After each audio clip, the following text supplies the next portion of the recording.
Alright, everybody. We're going to go ahead and get started. If I could get a super fast sound test, Miss Jen, please. Hopefully, I sound okay in both YouTube and Twitch. Super fast, yes. Awesome, cool. Alright, everybody. Welcome to another Sitrep stream here on the Sitrep podcast channel. I had plans within plans, as I always do, on something to stream today, and it just did not work out. The original plan was to do camo workshops, or I should say shrapnel games, old Steel Panthers, in for Twitch, but it just was not porting over to OBS. It was not. There's just it's very very old software, and it wasn't cooperating with OBS. The recording and the Twitch was not capturing the screen that Steel Panthers was trying to show. Um, apologies for being late, and apologies for a super fast stream. But again, the original plan kind of fell through. Uh, I guess this is what happens when you try to use, technology that's literally older than the wars that you're trying to recreate in the technology. Um, Seriously, Steel Panthers I think came out originally in like 1991 or something. It's really really old, like DOS era software. Anyway, we're going to take a look at some Panzer Leader, but we're going to take a different look at it. We're going to definitely put a big modern twist on it. And I know I've been doing a lot of Gulf War era stuff lately, so we're going to get away from that, and we're going to go into something that we call Swordpoint. Okay, so what is Swordpoint? Swordpoint is one of Harold Coyle's novels that he wrote after Team Yankee. Of course, everyone knows about Team Yankee. Everyone knows Harold Coyle wrote Team Yankee, the big U.S. versus Soviet Union tank battles in Germany, hypothetical 1985, so on and so on and so on. There's multiple games written about it. The Battlefront game is only the most recent. People have been making games about Team Yankee since I think 1987 in different mediums, board games, hex and counter games, video games, miniature games, and so on. Obviously, the novel was a big success, so Harold Coyle, being Harold Coyle, started to write more novels. Um, it's sort of, in my head canon, sort of the unofficial early Tom. I'm sorry, I almost called him Tom Clancy. Harold Coyle, I know you're not listening, but I apologize to you anyway. I would never compare you to Tom Clancy. I super apologize. That's like the worst thing I've done all week. I'm so sorry, Tom. Harold Coyle. Anyway, what was I going to say? The unofficial Harold Coyle trilogy in my head is Team Yankee, Swordpoint, and Bright Star. So Swordpoint and Bright Star are very similar books to Team Yankee. They're hypothetical what-if wars that are going to take place in the late 80s or early 90s. What was then the near future. Remember, these novels came out in the late 80s and early 90s. So he's picturing potential wars that would take place later on in the early 90s or 90s. Pretty much, this was like an alternate history. This is what would have happened if the Soviet Union had not fallen, and of course, the Desert Storm had never happened, the Persian Gulf War had never happened. America never really became a big hyperpower, and the Soviets remained as a big player on the stage. So Bright Star was a war. Bright Star is actually named after the annual Bright Star exercises that we hold with the Egyptian military. I know we used to hold them every year. I'm not 100% sure we still do. In the wake of the Arab Spring, everything is kind of up in the air. So I honestly don't know. But we used to have these Bright Star exercises, and it's us and the Egyptians getting, doing all of our maneuvers out in the desert the same way we used to do with the Germans, British, everybody else with NATO, with the Reforger exercises in Germany. So something happens in Bright Star. I almost can't remember. The Russians get together um, with, I think it's the Libyans, and there's this big war with the United States and Egypt on one side. I think there's some rebel Egyptians in there as well. Hardline fundamentalists, and they're cooperating with Libyans, Soviets, and there's basically Harold Coyle sets up an excuse to have a big tank battle with the Americans and the Soviets in the deserts of Egypt and Libya. Almost the exact same battlefields that we would see in the old World War II, Desert Rats versus Africa Corps kind of stuff. Um, Swordpoint takes place in Iran. So Something happens. I think in the novel, I think an Iranian fundamentalist group sets off a tactical nuke. I think it's either in Kiev or Minsk. Why they would have set it off in a non-Russian city? Kiev, remember, is in the Ukraine, and Minsk is the capital of Belarus. And yes, we know that the Soviet Union is still a thing in this universe. Nevertheless, if you're trying to divide your opponents. You don't attack them and unite them like that. I mean, set it off in Kharkov. Kharkov's not a Ukrainian city. Set it off in a big Soviet city or whatever. That way, the Soviet republics say we better not go in this war with Moscow or else we're gonna get nuked too. Anyway, for whatever reason, the Iranians I think set off an atomic weapon in like a terrorist atomic weapon in a major Soviet city. It's been years since I've read the novel, so I'll just call it a Soviet city, and that prompts the Soviet Union to invade Iran from the north.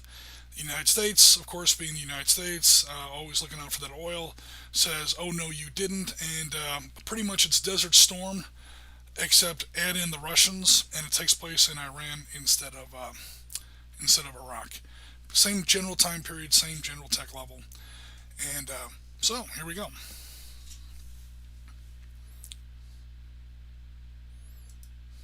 Oops, it's the wrong map sheet. Sorry, everybody. Okay, so we're going to keep this super short. We've had some requests on our Facebook page to go through some basic Panzer Leader tutorials in the computer, so to speak. So that was another reason I wanted to do this. We're going to make this one super fast and super small. Again, in modern Panzer Leader, it doesn't take a lot of counters to put a whole lot of firepower on the table. Because obviously the units are so much more powerful. So looking at the American forces super fast, we are looking at some of the same American forces that viewers of the channel may have seen in our earlier 1991 Gulf War Panzer Leader games. So we have M1A1s with an absurdly high attack value. This is their, firing the silver bullet. I can't remember the number. The depleted uranium ammunition out of the M1A1 120 millimeter smoothbore gun. We have 3 platoons of 4. 1, 2, 3. That's a little annoying. Sorry about that. 3 platoons of 4. And it's doing it again because Twitch hates me. Or OBS hates me. 3 platoons of 4. Each one of these counters represents a platoon of 4 vehicles. And then a command element of 2. So notice the reduced values. 56 goes down to 28, and 32 defense goes down to 22. There's a reason it doesn't go down to exactly half, even though it's half the number of vehicles. I won't go into it now. It's math, it's averages, it's aggregate probabilities, and whatever. The attack factor, however, does go down exactly by half. So, again, people who have read Team Yankee or who have played Team Yankee the game know how the Americans set up their tank companies. 3 platoons of 4, and then off to the side you have an XO or an executive officer in the 55 tank. He's a first lieutenant usually. The company executive officer or second in command if we're speaking British instead of American. And then of course a CO or commanding officer, usually a captain, in tank number 66. So it's tank 66, tank 55, they're combined into that counter there. And then here we have tank 11, 12, 13, 14, tank 21, 22, 23, 24, and then tank 31, 32, 33, 34. First, second, third platoons, tanks 1 through 4. Each one of these counters is commanded by a platoon leader, i.e. a second lieutenant. So these 4 counters together pretty much represent 14 American M1A1 battle tanks.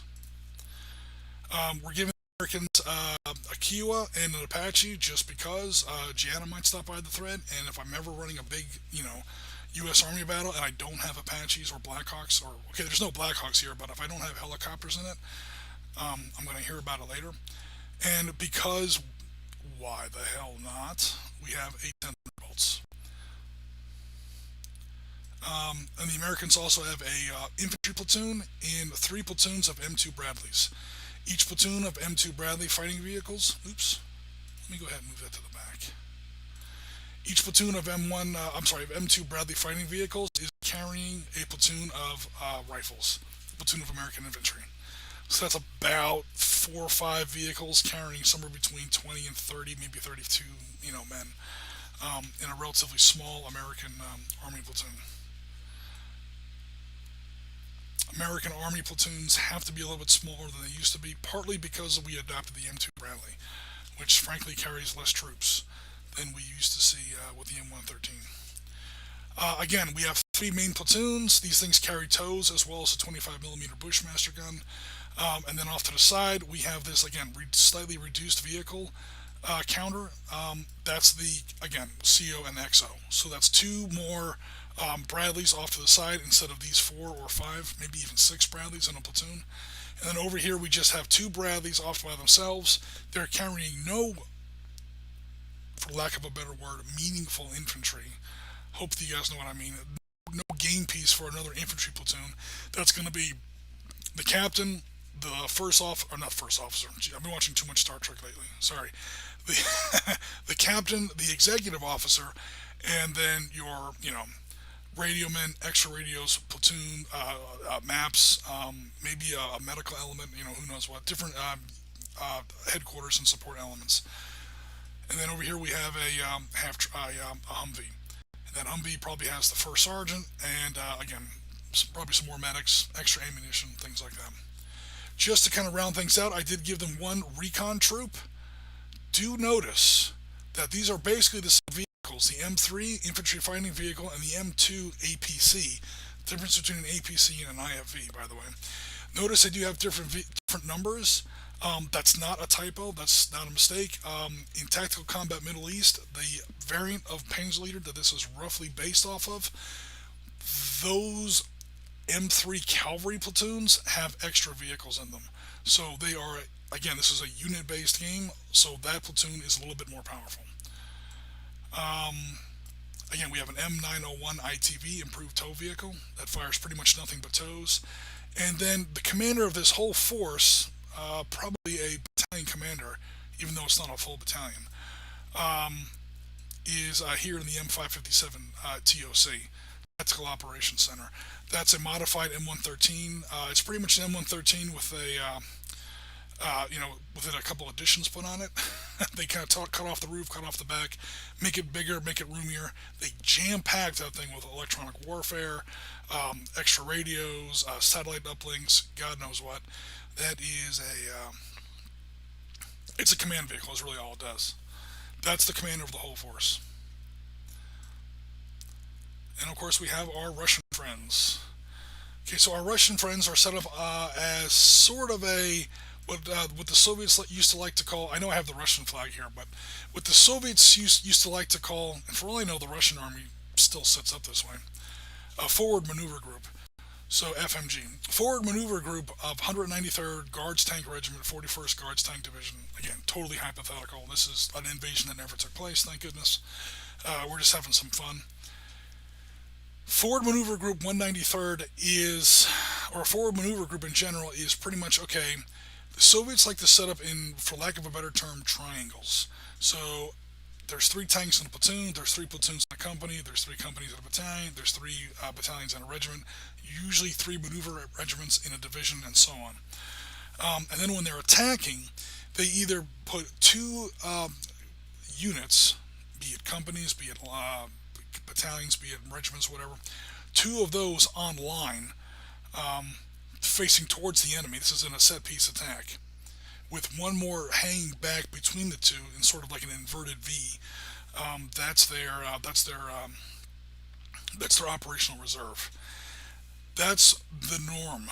This is the inverse of that. This is a leading edge of a Soviet Guards tank company, or a Russian Guards tank company, and what they're doing is they're leading with 1 detached unit with 2 more big ones behind.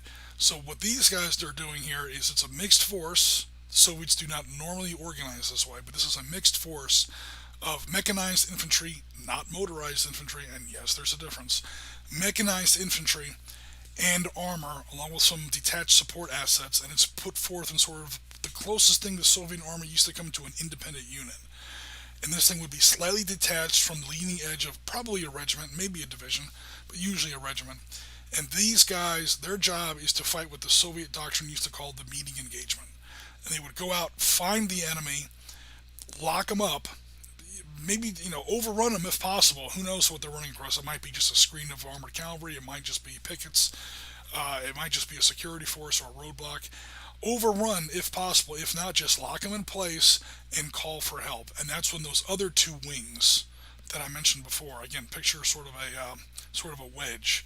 So the point goes out, locks up the enemy, and then those two back wing forces flank around and hit the enemy, from either both sides or slam them straight to the front, depending on terrain and other deployment factors in the rest of the regiment, division, or corps, or not really corps, more of an army. So it's usually like to skip the corps level in the 1980s. So it go from division straight to army. Uh, yeah, whatever else was going on in the bigger ecosystem, so to speak, um, is what would determine what those two main force elements, maybe 5-10 miles back from this force would really do. So, yes, like they're saying in the chat, the Americans are definitely outnumbered here, but again, that's kind of the idea. So that's, again, BMP-2s. Again, this is a 1990s Soviet force, so it's going to be a little outdated. BMP-2 with Soviet Category 1 rifles. Soviets used to organize their divisions in three basic categories, Category 1, 2, and 3. Category 1 was hardcore U.S. Marines, 82nd Airborne, 2nd Armored Division, like guys right out in front. These guys were usually deployed in Germany. If they're going into Afghanistan, if God forbid they ever got into Iraq, these are the guys that would have been at the front edge. These are the tip of the spear guys. He's Category 1. Category 2 is, the meat and potatoes of the Russian army, and then Category 3 are the reservists. These guys are probably still trucking around in T-62s, and um, they're deployed back in inner Kazakhstan somewhere, looking over a radioactive dump pile or something. I mean, who knows what they're doing? They're technically in the military, but they're deep reserve. They're probably not even as active as we would think of, like with National Guard divisions or whatever, or National Guard units. They're way in the back. But these guys are Category 1, so they have, the best numbers. These rifle platoons here for the Soviets, you'll see it says Cat 1. I also have counters for Cat 2 and Cat 3, and of course those numbers go way down, as well as their weapons class, and I'll get into all that later. Three platoons, BMP-2, each platoon of APCs, BMP-2s, is carrying a platoon of riflemen, obviously, AK-74s. These are BMP-2s, so they carry the 30mm automatic cannon. That's that 6A attack class we see on the top. The star indicates that it is firing a anti-tank guided missile. These are BMP-2s, so we're talking about the AT-5 Spandrel. Nasty little missile. Not quite as good as a TOW or anything like that, but in the 1990s it was nothing. It was nothing to play with. They are a threat. However, like those Bradleys we were looking at before, they fired them once and they're done. After that, they rely on the 30mm cannon. These APCs, just for the record, do carry more than one missile. So when I say they can fire once, again, unit-based game, and these turns are roughly 6 to 10 minutes, they basically, in game terms, get one phase of fire. So, no, they're not firing just one missile, but... now that's, again, 1, 2, 3 platoons makes up a company. There's a command platoon here at the front. That's just for the company. There is a detachment added to it. Again, these guys are slightly reinforced because they're a forward maneuver group. There's another platoon of BTR-80s back here. These are IFVs, not APCs. And what they're carrying is SA-14s. So again, there are Apaches on the table. There are flankers on the table. Or I'm sorry, not flankers. There are A-10 Warthogs on the table. So the Soviets do want to have some air defense. If you're ever playing the Soviets or the Russians or any kind of a threat force in any kind of a modern game, that's not like, skirmish tactical, super small special forces, but like actual armies, like fighting like large battles. Never, ever, ever, Oriskany says never forget air defense, and I'm talking a lot of it, because there's one thing that the Americans, the West Germans, the British, pretty much any Allied or NATO force loves, and that's air power. We love to bomb people. Insert political commentary here. We love to bomb people. So bring your air defense. And again, a truck, just because. Someone's got to carry the vodka. Okay, then we get down to the good stuff. I do have three companies of T90s. Now, you might be looking at this and saying, hold on a second, you only got two counters per company here. Again, these are roughly 4 to 5 tank units. For most armies, that's a platoon, but again, the Soviets organize in three tank platoons. And there's only three platoons in a company and only one company command tank. So, in layman terms, or to make a long story short, take a shot. A Soviet tank company is three platoons of three, that's nine, and a command tank, that's 10. So in Panzer Leader terms, you take two 5 tank platoons, I get platoons in air quotes, two 5 tank half companies or whatever, and that's your company. So one company, two companies, three companies. This is something that's important to remember if you're ever looking at like a map or like reading about large battles or whatever, and you're like, okay, um, one Soviet tank company versus one American tank company. Why is it that one American tank company can destroy 6 or 7 Soviet tank companies? It's not just that our tanks are better than theirs on a one-to-one basis. It's that our tank companies are literally bigger, as in there are more of them. An American tank company is at least 14 tanks. A Soviet tank company is at the most 10 tanks. So you can't just count up companies and say, oh, 5 companies versus one, the Americans are going to get overrun. Well, again, American tanks are roughly twice as good as Soviet tanks, especially in this era. And number two, American tank companies are usually at least one and a half, if not twice, the size of a Soviet tank company. So, there's another variable to keep in mind. Soviets don't, or back in the day, Soviets didn't train their officers and NCOs to the same degree. They relied much more on a conscription model than we used to, even after Vietnam. And so all the way this goes all the way back to 1941 when the Germans invaded the Soviet Union, and the Soviets had a much more what we would call standard army model, mostly in fours, nice big chunky divisions or whatever, and they just fell apart in actual combat. Their officer corps, their NCOs, their battalion, their company, their platoon level leadership just couldn't handle it.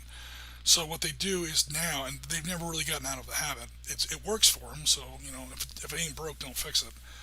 Um, they organize in smaller groups. A platoon of Soviets is just less people than a platoon of Americans, British, West Germans. A company of Soviet tanks is just only 10 instead of 14 or even 20. Tanks like we see in some other, like some of the big British squadrons. I mean, their tank companies are huge. Um, there's just a lot of tanks. Again, but in order to control a bigger unit and have all that extra capability in the field, your officers and your NCOs have got to know their shit, and that's just money, and that's just paying your people well, and that's just having an all volunteer army, and that's just making sure that you have the best people in the job. The Soviets didn't operate that way.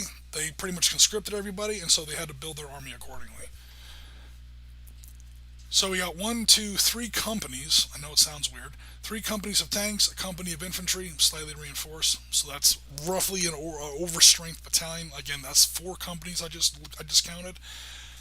Even though Soviet battalions are usually only 3 companies, here we have 4. And we're still not done because again, this is a forward maneuver group. We have a command platoon, or Soviets used to usually bolt like a T-72 or even a T-80 tank platoon or half company, whatever you want to call it, to their big regimental command teams just to help as with security. That's the actual command vehicle or the command platoon. That's 4 or 5 BTR-80s. Those are your commanders. Happy, happy days. Keeping them safe is a platoon of T-80s, just to make sure these guys don't feel too nervous. Okay, they have air defense. Again, SA-6 gainful, medium range surface to air missiles, and Gianna's favorite, the ZSU-23-4 Shilko, otherwise known as the helicopter killer. That thing has one job, and it does it very well. It's to knock helicopters out of the sky. A lot of times people like to use it to shoot down aircraft in games, and of course I have issues with that. But with 4 23mm automatic cannons with a combined cyclic rate of fire of 4,200 rounds a minute. By the way, that's for 23mm autocannon shells. That would be close to a 100 caliber bullet. Um, that's usually radar guided on top of that. Yeah. this thing will make a mess of a helicopter in a hurry. SA-6 Gainful, however, is your long range, or not really long range, your medium range surface to air missile. That's usually what you use against aircraft. There's also SA-8 Gecko. That's the other one that was specifically built to deal with the A-10. So that would be another thing. SA-13, I think Battlefront makes a miniature for it. That's another really good system. I just don't have counters for all that stuff yet. But yeah, the Soviets do not play around when it comes to air defense because, say what you will about them, they do pay attention. They watch our exercise. Back in the 80s and 90s, they would watch our exercises. I should say the 70s and the 80s. They would watch our exercises. They would pay attention to what we were doing. They watched us in the Gulf War. And they were like, well, by the time the Gulf War happened, they were kind of, falling apart at that point. But they knew what we were planning to do, and they were making counter plans accordingly.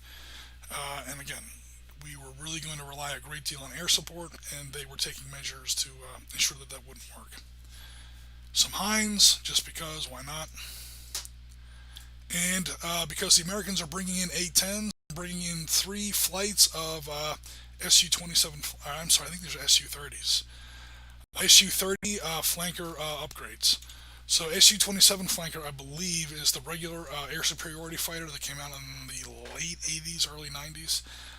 These are the newer ones with the little canard wings. They're on the forward fuselage. Using them here in a modified strike role. No laser guided bombs, no air to ground missiles, or anything like that. Just straight out bombs. So that's our force.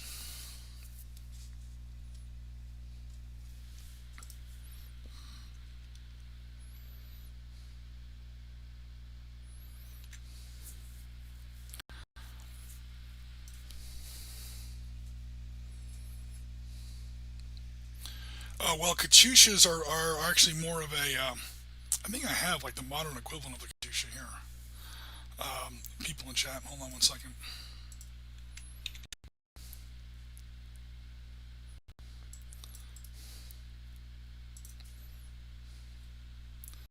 That would be what's pretty much turning out to be the terror of the Ukraine 2014-15 war, is the BM-21 Grad. This is sort of like the Katyusha's grandchild. This thing,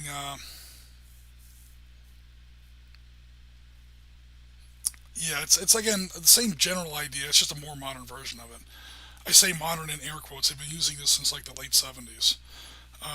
They fought in Lebanon. They fought. They maybe even have fought in the '73 Yom Kippur War. They're very basic. There's a big truck. The back's got a big box full of medium range rockets on it, and you just unload on people. Very inelegant, very inefficient, very what's the word? Very inaccurate and very imprecise. Nevertheless, very effective. And what's making them so bad in Ukraine is, again, like I said, they're imprecise. There's no such thing as a surgical strike with a couple platoons of these BM-21 Grads. If you're gonna, unload on a village that you believe is holding enemy forces, you're gonna take out that village. Have no fear on that score. But yeah, there's a lot of civilian problems in that war, and in Syria as well. There's a lot of these BM-21s running around. It's just one of those vehicles, weapon systems that you see in practically every war. I believe the Viet Cong might have even had some of these, like later, or not the Viet Cong, I'm sorry, the NBA might have had these a little bit later in the after stages of Vietnam. Yeah, it's one of these weapons that you see everywhere. Very soldier proof, never going to break, and it pretty much just draws a square on the map and just eliminates everything in that square. It's good at that. It's good at what it's designed for. The problem is, again, like we're seeing in Ukraine, there's a lot of civilians, that are, on the wrong side of that as well.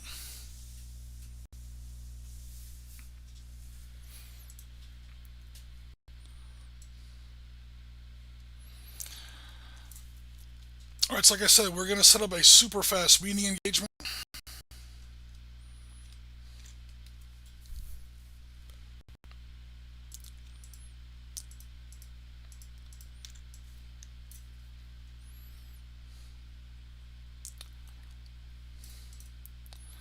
We'll say the Soviets are coming down. Oh, what am I doing here? There's a ghost Iraqi unit on the map. Go away, 90th Brigade. All right, so yeah, I'll just set up some. We'll say if the Russians were coming down this road here.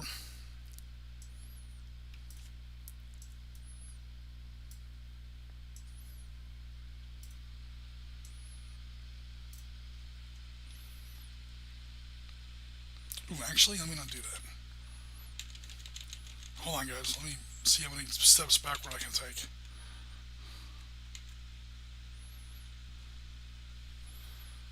Because obviously we're not going to finish this game today. In fact, we may not even start this game today. So what I do is I save each step as its own tab here in my Excel file. That way I can come back to it at a later time. Alright. So rather than trying to get through all the steps... Rather than trying to get through all the steps today, what I'm just going to try and do is get through some quick deployment. We'll set up a game, and if we come back to it at a later time, we come back to it. If not, no worries. I'm not going to stress about this stuff anymore, because it's supposed to be fun. And, people on the channel will know that I love me some Panzer Leader, but it is not a, hey, we got a couple hours to kill. You feel like, playing some Panzer Leader? For half an hour, 45 minutes, till the pizza shows up. Panzer Leader is an afternoon. Even a small game like this. So we'll give the Soviets the first. We'll say the Soviets are actually invading Iran as prescribed or as described in Harold Coyle's Swordpoint novel, which I forgot the name of for 2 seconds.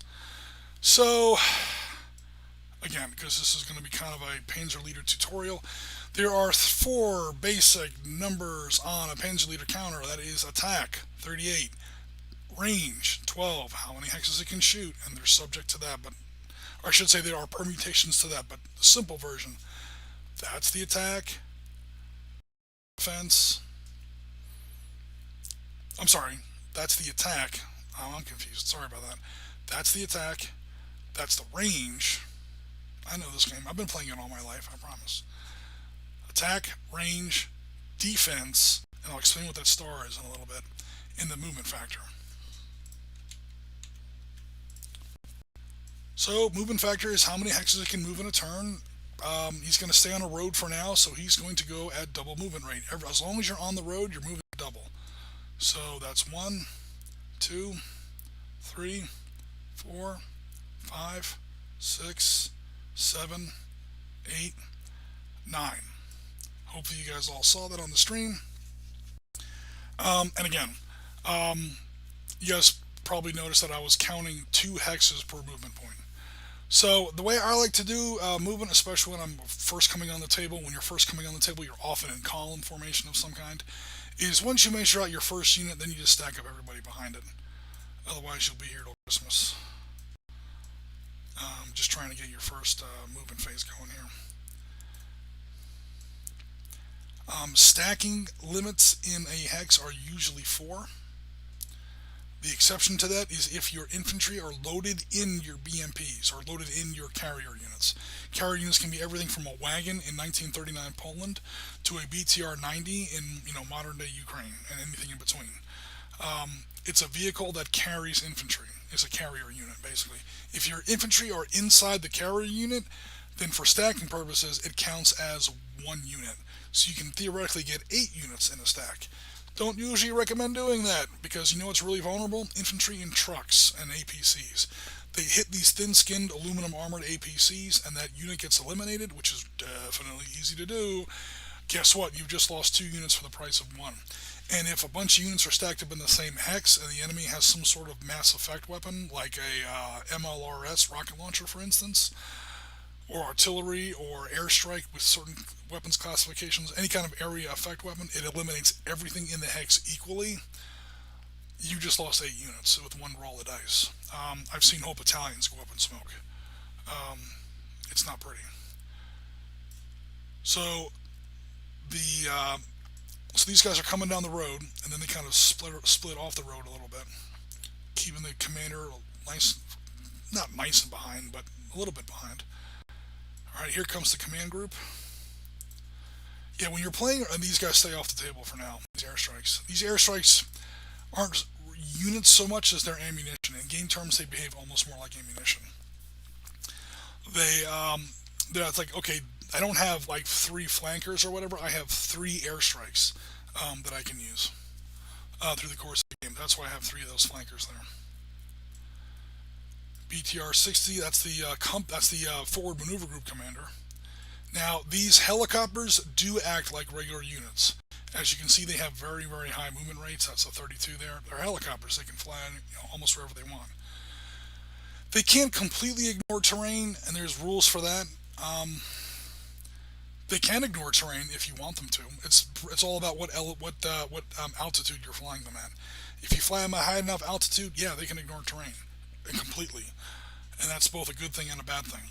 It also means that they get no cover, and that any enemy air defense unit, which again also usually has a really nice high range factor, can see you and can knock you down. Okay, so this SA2, I'm sorry, SA6, wrong war. This SA6 battery is going to go, has a movement rate of 8, so he's going to get a little bit weird with his movement rate. So he comes on at 1, 2, he's now moving off-road, he moves 1 hex, that's 3, and now he's going to go up a slope. 3, I'm sorry, that was 3, 4, 5, 6. So because OBS decided to pop in front of me here, I'm going to do that again. Those 2 hexes count as 1, because he's on a road. 2 more hexes count as 2.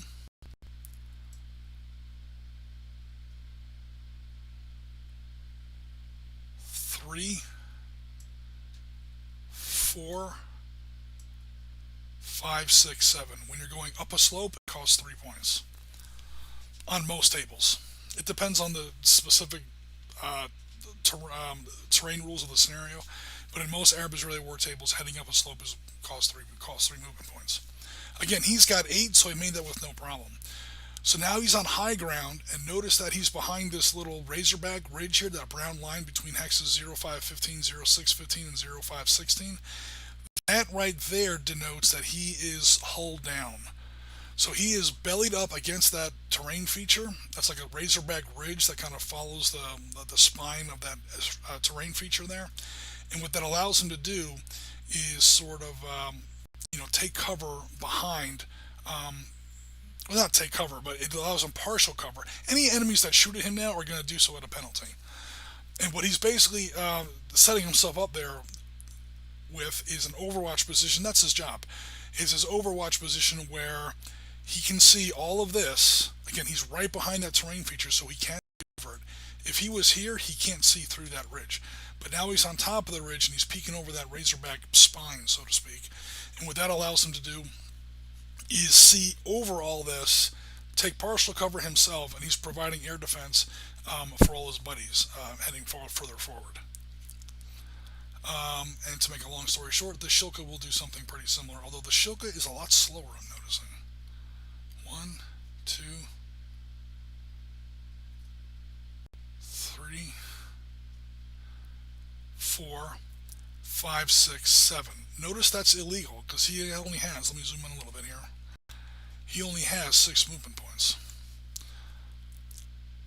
So as a quick example of how not to do movement, that's actually illegal. 1, 2, 3, 4, and again, to go up a slope costs 3.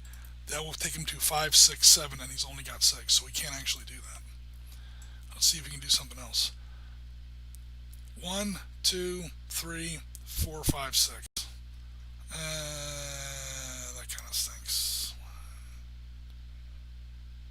2.5. Now there's no other. You know what? I'm just gonna keep him closer with the rest of the column for now. That's not an ideal spot for him, but hey, that's the battlefield. Sometimes terrain is not your friend. One, two, three, four, five, six. He's just, hanging with the rest of the column for now. And again, these airstrikes are on sort of taxi standby, not standby. They're sort of in a holding pattern. They're getting ready to get orders to once the Americans show up, and they can go ahead and take their attack. Subject to American air defense and possible fighter cover. The Americans don't really have any fighter cover in this game, but those A-10s will probably not just sit around doing nothing if those flankers decide to show up. And vice versa. In fact, those A-10s are probably in a lot more trouble from those flankers than the flankers are from the A-10s. The flankers are dedicated air superiority fighters as opposed to ground attack planes. So the A-10s against Soviet tanks, that's just meat on the table. They're going to rip them up. The problem is they have to get through these flankers first. Those flankers' only real job, shoot down American planes. And the A-10 is not a Top Gun fighter. We're going to have to get lucky with some dice and come up with some, I should say, refamiliarize ourselves with the dogfighting rules, which it's not really a part of the official Panzer Leader rules. Again, Panzer Leader was originally written for World War II, so there's no real dogfighting area there, or dogfighting rules.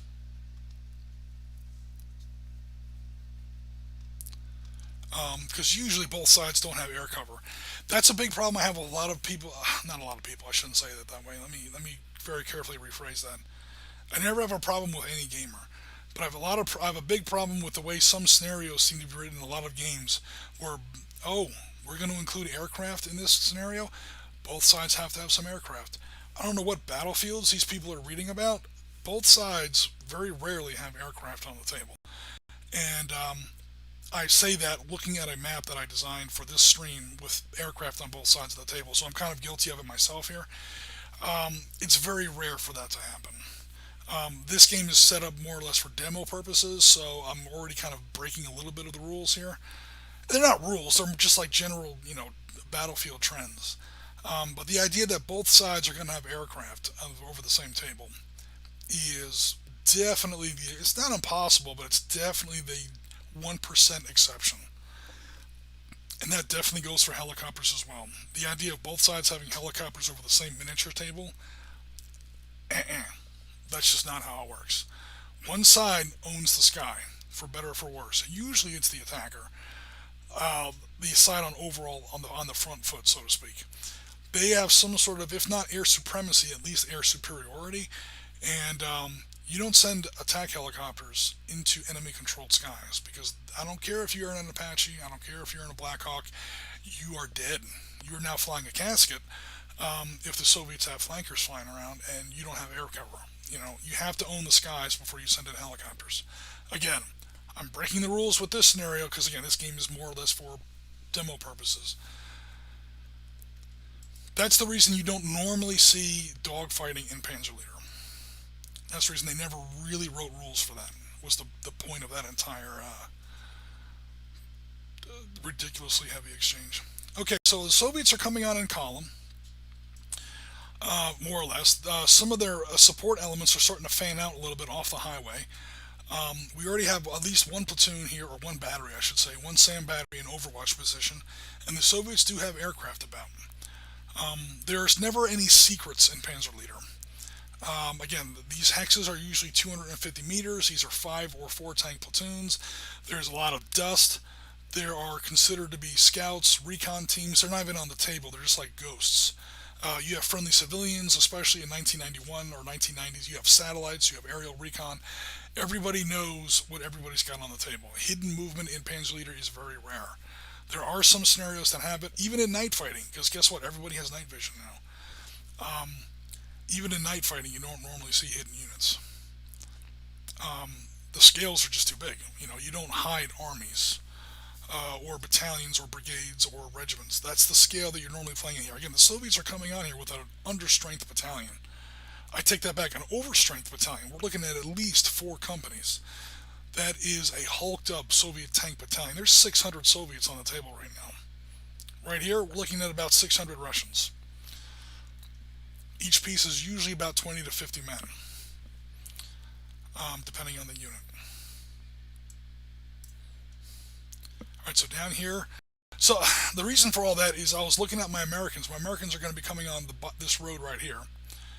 And as they come on that road right there, they're going to be looking around, and they're going to be like, okay, what do? We can either charge down this road, try to get into this town first. That town is going to be kind of the linchpin of this battlefield here. Okay, and hope the Soviets don't get too much stuff on our flanks here on the high ground on either side. That town's kind of a death trap. We're going to get a hell of a crossfire with high ground on both flanks. Or they can go ahead and hang back a little bit, like maybe on this stretch up here to the north, and then extending to the southeast. This nice ridge offers a nice sort of a defilade shooting down across this valley over this area that the Soviets are presumed to be moving through in a second. Pretty much whenever you're playing Panzer Leader, because of the way the turn sequence works, you're always playing two turns at once. You're always playing the turn that you're playing, obviously, and you're playing next turn. You've got to envision the map the way it's going to look next turn, because you don't get to shoot and fire in the same phase, and any unit that shoots is probably not going to move, and vice versa, and shooting happens first. So all units fire, they put down suppressive fire, and then the people that didn't fire are the ones that are going to move. So since we're moving now, we're not going to get to shoot this turn. So we have to move. We're going to lead off with our Abrams. We have to move in such a way where we're already anticipating what we want to shoot at next turn. We don't know where the Soviets are going to be next turn, because they're going to get a movement phase, obviously, so we have to keep an eye out for that. Pretty much the Americans are already planning out fire phase of turn 3 as they're making their movement on turn 1.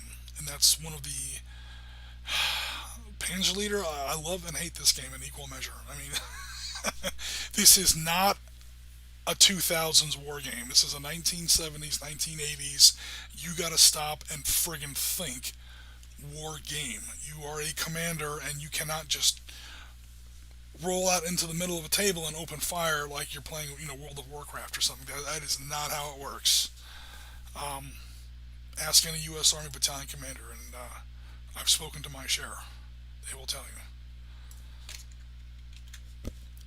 Okay, so these Americans have insane movement factors. 14, and yes, that's confirmed. It's roughly miles per hour divided by 4. Even that's being a little bit tame. I mean, then again, these are the M1A1s. They're M1s in recent decades are getting a little fat and slow. They put the bigger gun on there, the 120 millimeter gun, and since then they've been adding more and more armor. There's the depleted uranium armor upgrade. There's the HA upgrade. There's the Tusk upgrade. A tank urban survival kit, I think they call it, and I mean, it's all great. It makes the tank insanely tough. This defense number is going to keep going up and up and up, but this movement number is going to keep going down and down and down, because that engine is still pretty much the same Allison turbine engine. And with each new variant of the M1 Abrams that comes out, more recently in Iraq, up to 2014, you start seeing a lot smaller movement values. But 14 is really fast in Panzer Leader, so especially when you're on the road and it doubles. So that's going to be 1, 2 is 1, 2, 3,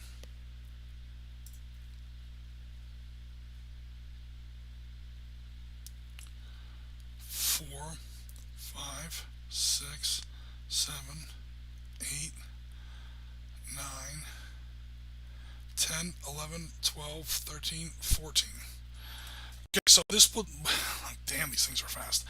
Alright, so this platoon sped up this road, and as he did so, once he got to 28-23, next right here, he kind of bailed off the road, and he's kind of hooking around this, hopefully you guys can see my cursor there, he's hooking around this open stretch of desert.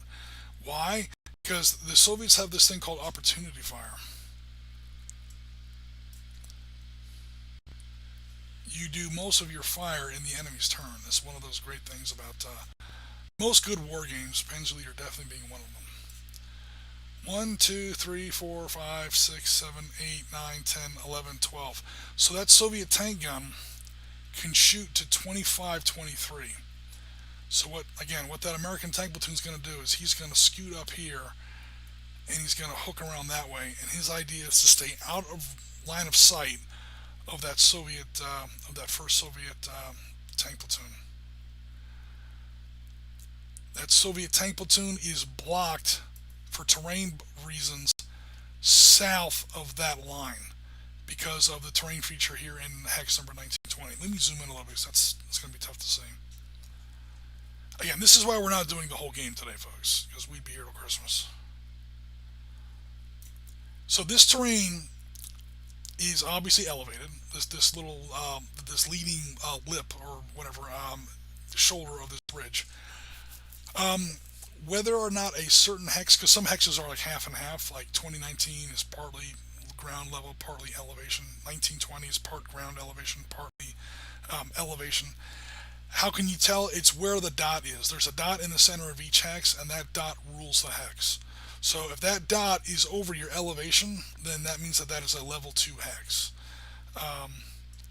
Or it's considered an elevated hex. So as soon as, even though the graphic doesn't quite go down that far, once you see that dot and that dot is over your elevation part of the hex, that means that hex is considered elevated.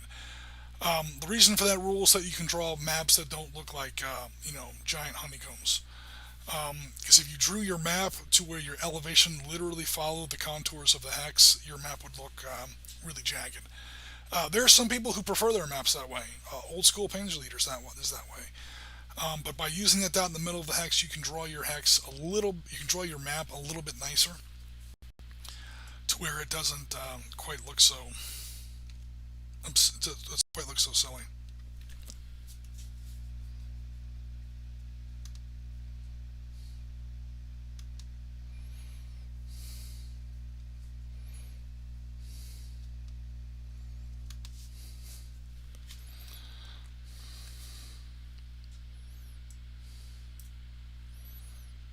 Oops.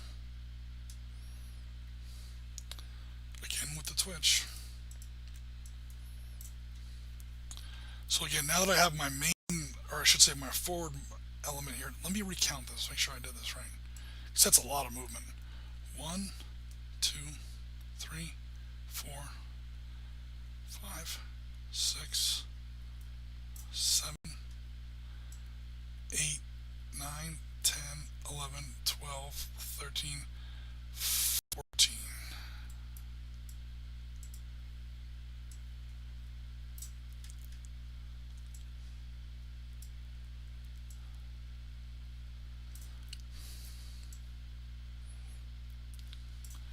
So the Americans are using distance and terrain to screen themselves from this initial Russian chance to fire.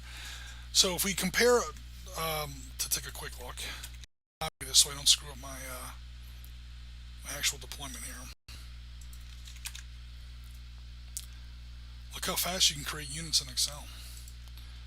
How fast did it take me to paint those miniatures? Alright, no, but in all seriousness, I mean, obviously everyone looks at the attack factor. First thing people look at when they see a tank unit in any kind of game, oh my god, how big's the gun? I want to see the gun. I want to see how big the gun is.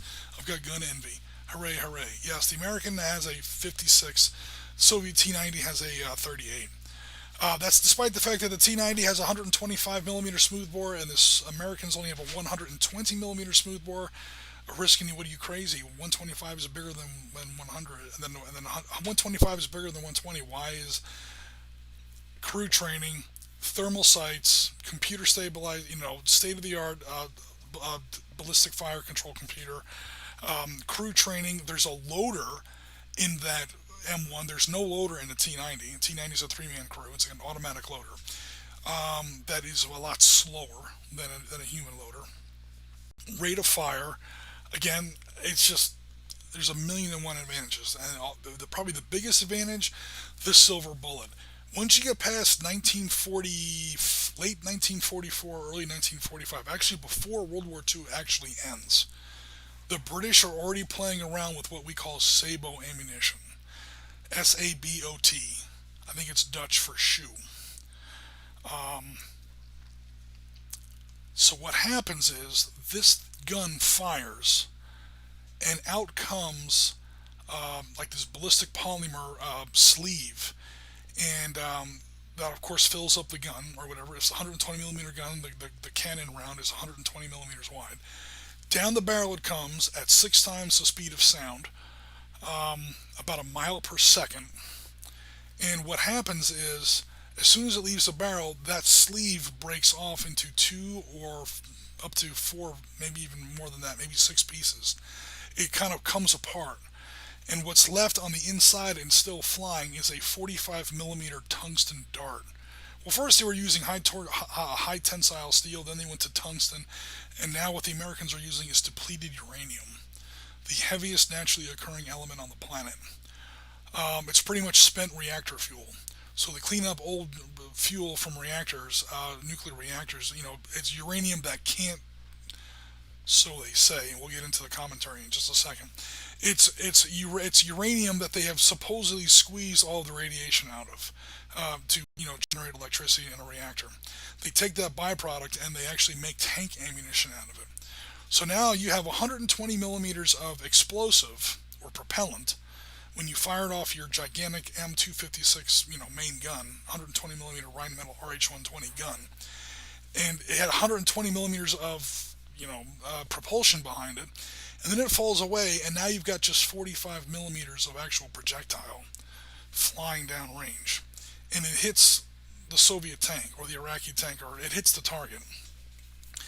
And then we have a quick meeting with my good friend EK equals 1/2 mass times velocity squared, and it's how fast that bolt was moving when it hit you, and that's all that counts. Contrary to what a lot of people see in movies, tank ammunition usually has no explosive in it. At least anti-tank tank ammunition. It is a yard dart. It is a spear, a crossbow bolt of steel, or not of steel, of metal, and that's all. It's just moving at absolutely absurd speeds. And it's going to hit the surface of that tank at, I can't remember what the muzzle velocity is or whatever. The muzzle velocity is 6 times, as Mach 6, a mile per second.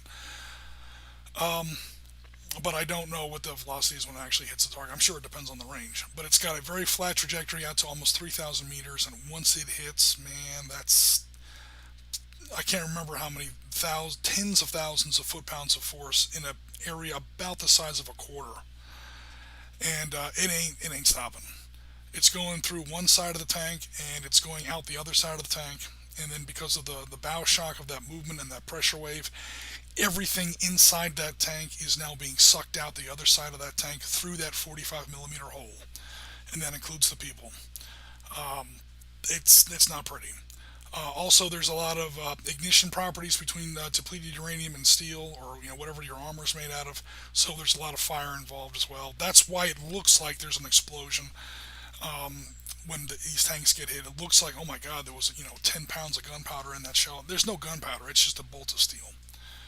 All that is why that gun is so high, 56 and 12. But the real money, and what people often forget in Panzer Leader, and Panzer Leader is one of the games that really drives this home, and this is where any miniature game really runs into a problem when you're dealing with tanks, especially modern tanks. I'm not picking on anyone's miniature game. I'm picking on miniature gaming as a medium. Is tragically flawed when it comes to tanks because you cannot get these differences in movement. These hexes are 250 meters across, and this thing can shoot across 20 hexes. These hexes are 250 meters across, and this T-90 platoon can shoot across 12 hexes. What are you going to do on a table that's 6 feet wide at 28 millimeter, where your whole table is only 200 feet across? 200 feet across. You could fit about 7 or 8, 28 millimeter tables in any one of these hexes, and these things are trading shots at 20 and 12. And that might just be a matter of personal preference and taste, and I like this, I like that, and that's all fine. There's nothing wrong with anyone's game. The problem is there's no way that game is going to properly capture the differences in performance and actual tactical ability between a platoon of T-90s and a platoon of M1s, or Leopard 2s, or Challenger 2s, or, any kind of a tank. And this goes all the way back to World War II. Range is everything. And that's why on all the podcasts, I mean, it's to the point now where people on the podcast, the Sitrep podcast, actually poke fun of me now. It's kind of a sport. And it's fine. He's like, oh, Jim's going to talk about range again. Jim's going to talk about scale again. And it's because these games are so tragically flawed. Again, nothing wrong with the game itself. It's the medium itself. So when it comes to tanks, infantry is different. Skirmish battles are great because as long range as tank gunnery is, infantry fire small arms gunnery is a lot shorter than most people think. Yeah, these guns and assault rifles can shoot across the table. They can hit 300 meters, 500 meters, 700 meters. Most gunfights take place at like 20 feet or less. So 20 millimeters perfect for infantry games, even modern ones, especially modern ones. Even if the weapons are longer range, guess what isn't? The table. Because most infantry combat now takes place in cities, where your line of sight is very, very short. The whole idea of the battlefield itself is becoming obsolete. It's now the battle town. Anyway, that's my soapbox for the day on range. And the reason I went into all that is because these Americans, and this is one of the things that Panzer Leader is going to challenge you to do, is use distance to your advantage, or if you're the Russians, how to make sure that the Americans or Germans or whoever don't use it to their advantage, how to mitigate that weakness. The weakness isn't just how tough your tanks are or how big your guns are, it's how long they can reach. And in a lot of miniature games, that's not an issue because the whole table is 200 feet across, 6 feet, 156. But this table is the size of most towns. It's miles and miles and miles across. Every 7 hexes is a mile. So 1, 2, 3, 4, 5, 6, 1, 1, 2, 3, 4, 5, 6, 2, 1, 2, 3, 4, 5, 6, 3. That's 3 miles. That's 5 kilometers. This table, like we're looking at right now, is at least 6 kilometers across, maybe 4 kilometers tall. Not 6 by 4 feet, 6 by 4 kilometers. So, and this is where the ranges really start to break down, and where different units and different armies and different units in different armies, I should say, really start to experience different capabilities. That's the reason why those Americans aren't nearly as vulnerable as they look. Those Americans look like they should be dead to rights. These Russians should have shot the hell out of them as they were crossing this wide open desert. There isn't a blade of grass here, as you can see. There is no cover. You know what there is? There's 12 kilometers. That's, 12 hexes. That's 3 kilometers. 3 clicks. That's like I don't even know how many, like 1.6 miles of distance. 1.7 miles, something like that. Miles.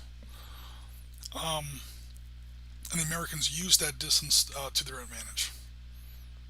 Is how those Abrams got away with that.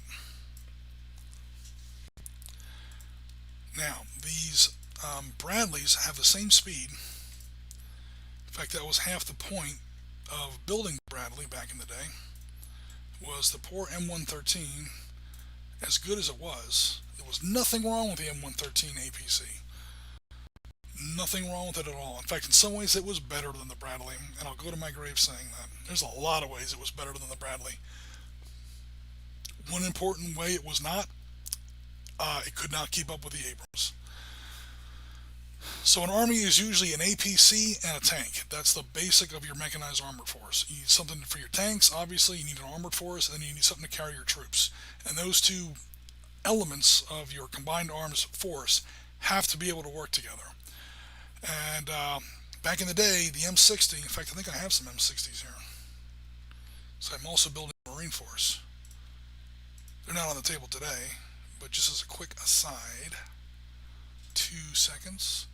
You see a lot of this in Arab Israeli wars, by the way. Old Israeli patents, like Magok's 5s and 6s, up against... oh no, I lost my units. This map is so big, I literally just lost track of them. I zoomed in too quickly. Alright, let me try this again. Where are these fools? My Marines are UA.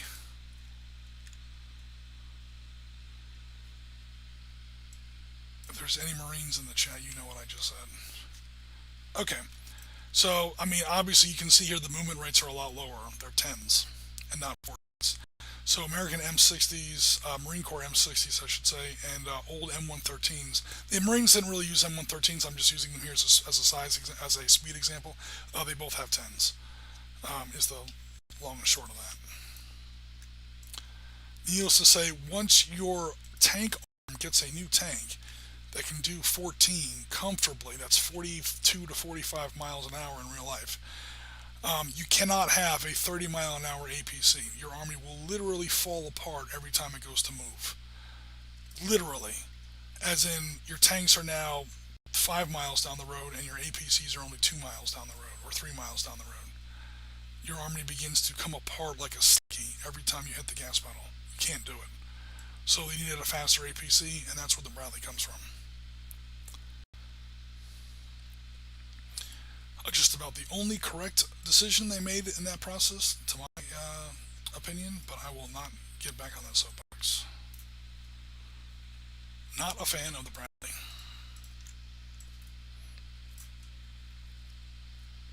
In some ways. Alright, what are we going to do with that cavalry platoon?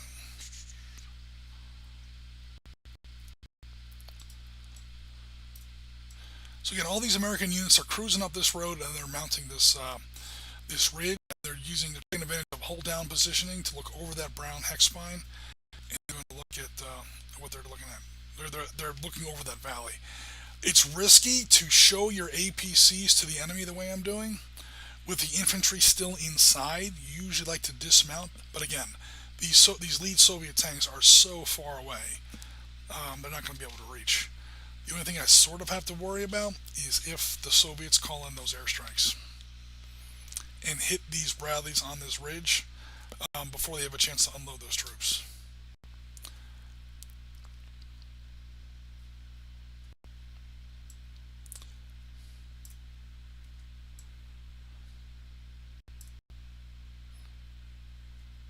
Here's my commander for my Bradley company.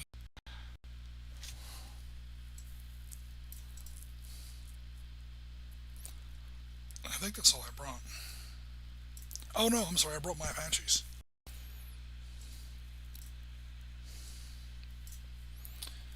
Now, these two helicopters super fast. So I'm getting ready to wrap up the stream here, guys. I don't want to be here, I don't want to waste everybody's time all day here. The Apache, of course, can do all the things that an Apache can do. Great anti-tank helicopter, ground attack helicopter, mostly anti-tank, but it can kill infantry in a pinch. Unarmored vehicles, soft-skinned vehicles, artillery positions, bunkers, things like that. Its main claim to fame, though, is anti-tank, with that Hellfire anti-tank missile. It has an insane attack value, trust me. But what these OH-58s can do is they can actually spot enemy units from pretty much unlimited distance. Again, 1990s, 2000s, 2010s electronics are a hell of a thing. Pretty much unlimited distance, and it doesn't matter where the Apache is. The Apache can be hiding. The Apache can be behind this ridge, like at nap of the earth. So again, choosing a low altitude. I'm at low altitude, so this ridge does count. And this OH-58 can be watching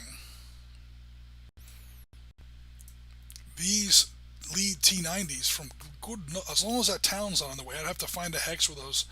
I have to find a hex for my OH-58 where that town wasn't in the way, so maybe a little bit north, so I can peek north of the town.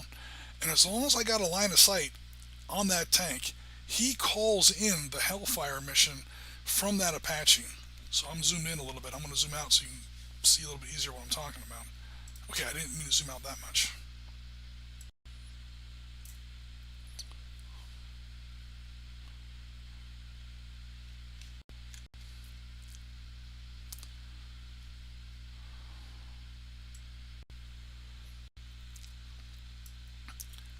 So range is pretty much unlimited for the sighting.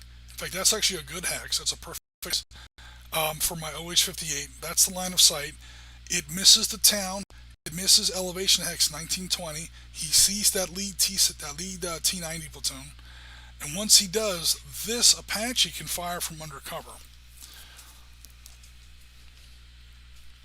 Or if there's other American units on the table, like I don't know, the MLRS.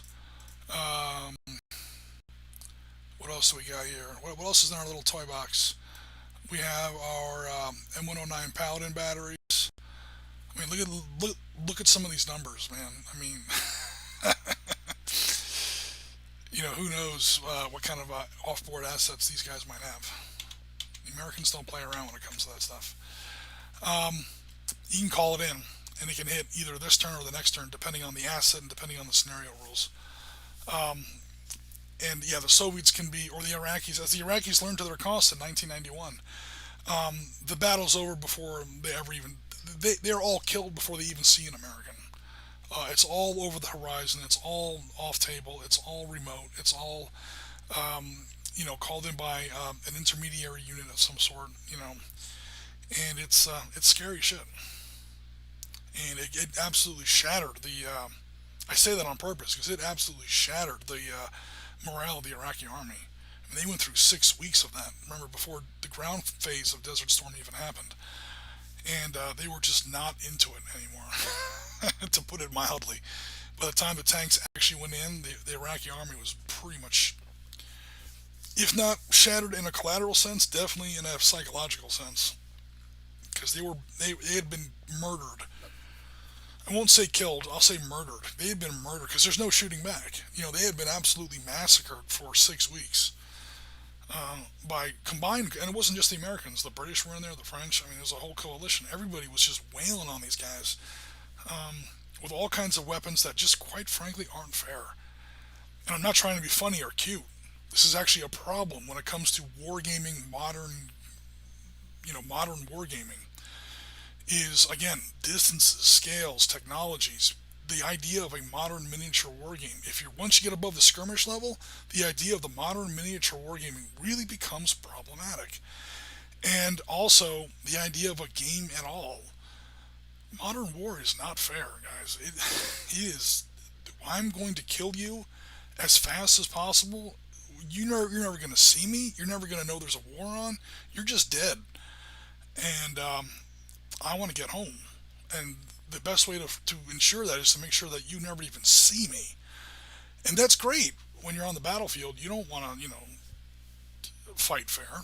Not when you're playing around with these toys at 1-to-1 scale. But to be a little bit less serious about it, it really does start to stretch the idea of the modern war game, period. Because at the end of the day, it's a game. Two players want to get together and have fun. And if you're playing the Iraqis, or if you're playing the Syrians in 1973, or you're playing, one of these armies that just is being dissected at 3,000 meters, and your guns don't even count until 1,000 meters, how much fun is that? That's where victory points come in, and victory conditions, and, there are ways around it, but it's just, if you're going to get into modern wargaming, that's just one of the things you really got to look out for.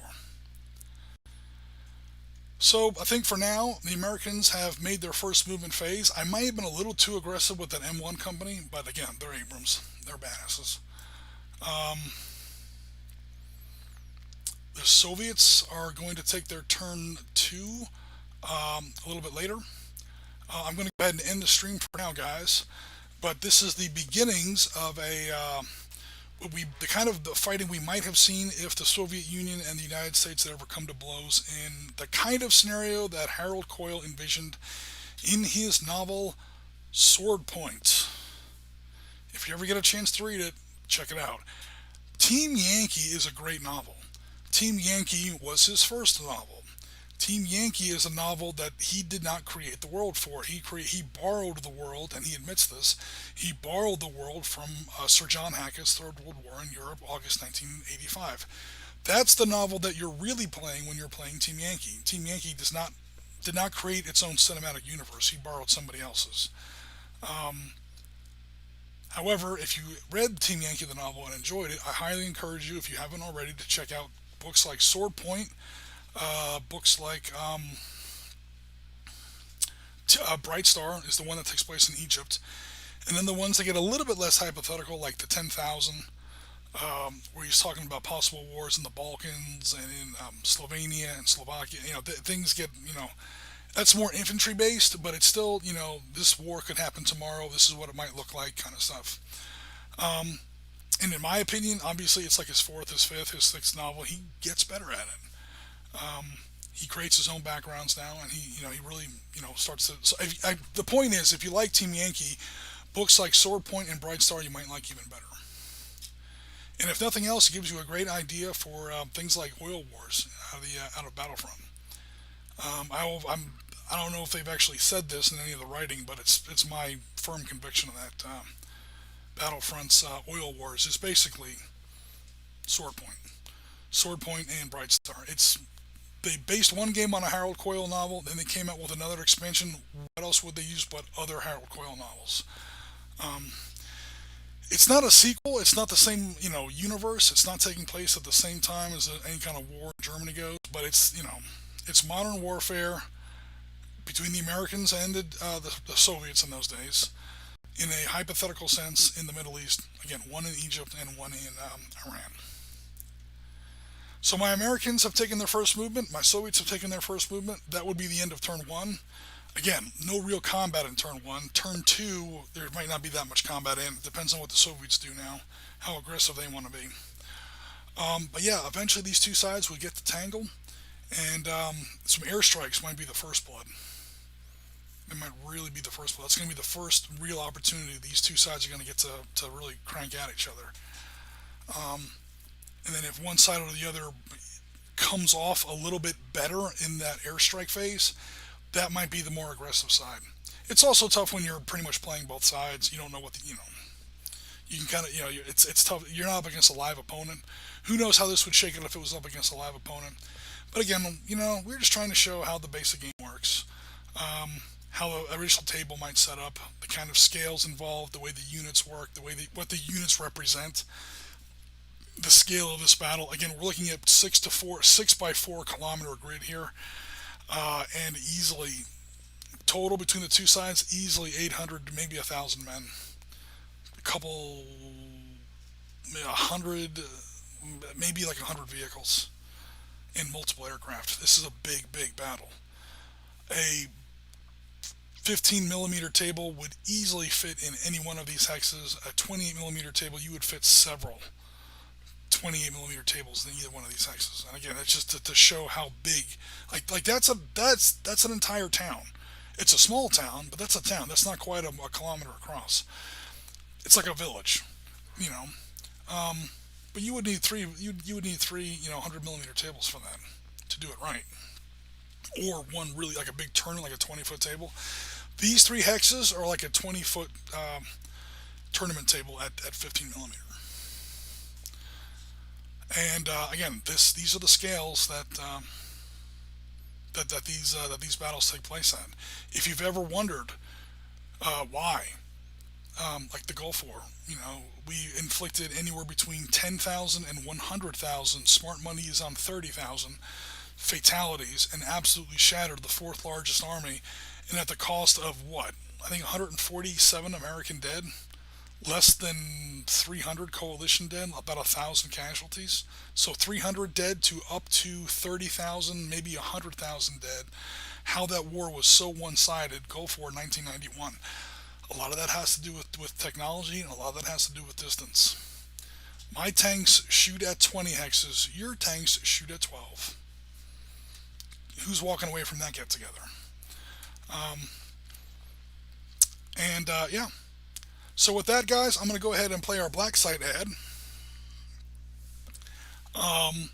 and close out the stream. Thanks very much for checking us out. Thanks very much for supporting us. We've been streaming now for almost an hour and a half. So I'm going to go ahead and close this down. Thanks very much again, everybody, for all your support. And yeah, if I don't talk to you again, I will talk to everybody later this weekend.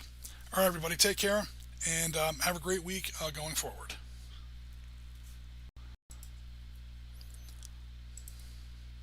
Are you looking to become a Tier 1 operator in the gaming world? Elevate your games with Black Site Studio Terrain.